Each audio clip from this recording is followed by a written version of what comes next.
Good afternoon and welcome to SEUFire.com. I'm Donnie Smith. Our second episode of Fire Wave features our men's and women's golf coach, Steve Phelps, joining us on what's usually a nice weekend for you to go to Augusta and enjoy the Masters. Got to be kind of strange not having the green jacket given away this week. Yeah, Donnie, it's the first time this has ever happened, and I have the blessing and the privilege to be able to go to Augusta every year, and thank God they've rescheduled it, at least as of right now, to November. So the weather may be different in November, but we'll see. But I'm chomping at the bit. I'm watching on the Golf Channel all the kind of the build up and the preview and the old ones, and just watching incredible shots and par 3 contests, and just try to soak anything I can up. Speaking of some of the incredible shots, I think there's two in my recent memory that stand out. In 2010, you got Phil from the Pine Straw right behind a tree, holding on to a 2-shot lead. Then a couple years later, you had Bubba Watson deep in the forest in a playoff after shanking his drive, one that looked like mine. Which one was better? Which one was the tougher shot? Bubba in 2012 or Phil in 2010? Well, I gotta say, both of them obviously off Pine Straw is brutal. But Bubba Watson, I wasn't there for that shot, but I was there during those 4 days, and I saw where he actually hit it from, and I don't know how he possibly pulled that off. He was so deep in the woods. I mean, he hooked a pitching wedge probably 40 yards to get it on the green, and it was a playoff, so it was the amount of pressure that he had right then, and then of course Bubba cries all the time, so he gets the win in the overtime win and starts balling. But hey, to each his own. All right, being a Lakeland guy and a Lakeland grad, how neat is it to be back in your hometown coaching college golf? I love it, Donnie. I think I'm rolling up on 50 years in Lakeland, and that's I probably shouldn't have admitted that, but it's a treat and a blessing to just be able to watch all these athletes grow, and the school here grow, and some of the golf courses I grew up playing as a kid. Some of them are still here, and some of them aren't. But it's so fun to kind of remember back when I was 10 years old and playing these courses, and then now all of a sudden I get to go and help other players and student athletes for 2, 3, 4 years at a time kind of reach their goals. So it's awesome to be in Lakeland. I love it. You got to also help Southeastern win its first Sun Conference championship in any sport back in 2013 when you guys had an incredible run at Mystic Dunes. What was that tournament like for you, and what was that like winning the first conference title?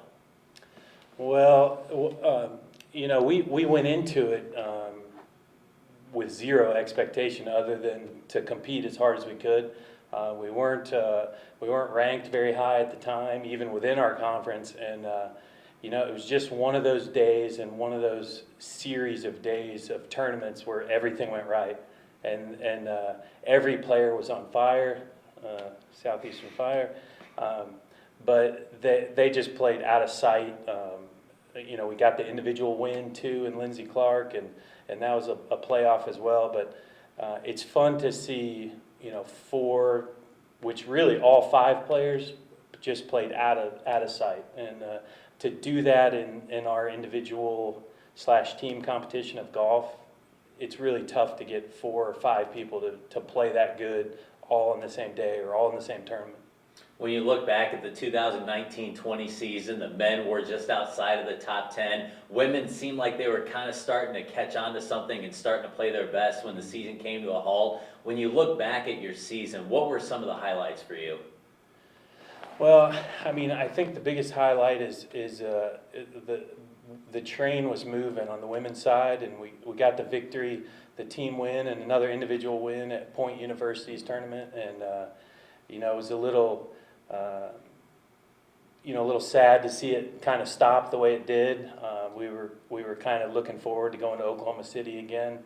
But yeah, both teams are just gelling right at the right time, and we're both still young. I mean, we have one senior on the men's side and one senior on the women's side, and I expect us to kind of jump back on that train and start over this fall.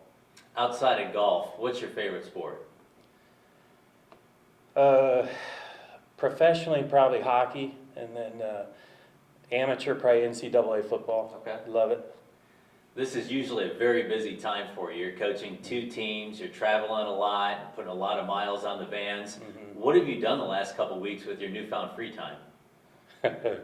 Well, I wish it was actually free. That would be nice. But with our remote learning setup that we've kind of established here, it's really remote recruiting. I've been hammering, the different emails that I'm getting and just evaluating a lot of swing videos for 2020, 2021, and even 2022, and just trying to get a gauge on and navigate my way around. Watching video and analyzing it on a computer, it's a little different. I'd rather not have to do it that way, but it is what it is, and I can still see on a camera or a video what I'm looking for live. So it's been fun, and that's probably why I'm wearing the glasses now, because I'm staring at videos all day long. You mentioned having a pretty young team this year on both the men's and women's side. What excites you about that group coming back next year? Well, the big thing is, with the decision of the NAI to allow, the seniors to still play Sure. again, that's really exciting. We're trying to balance some things, and, I think immediately we're going to be top 10 again, on both squads, and our freshman class coming in on both sides is really strong this year. So, I hope the fall gets here faster than it looks so far. Last question for you, Coach. What's your favorite part about being at Southeastern?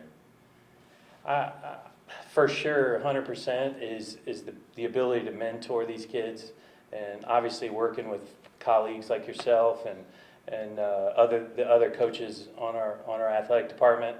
It all boils down to what we're doing in their lives, even beyond the sport that we're playing.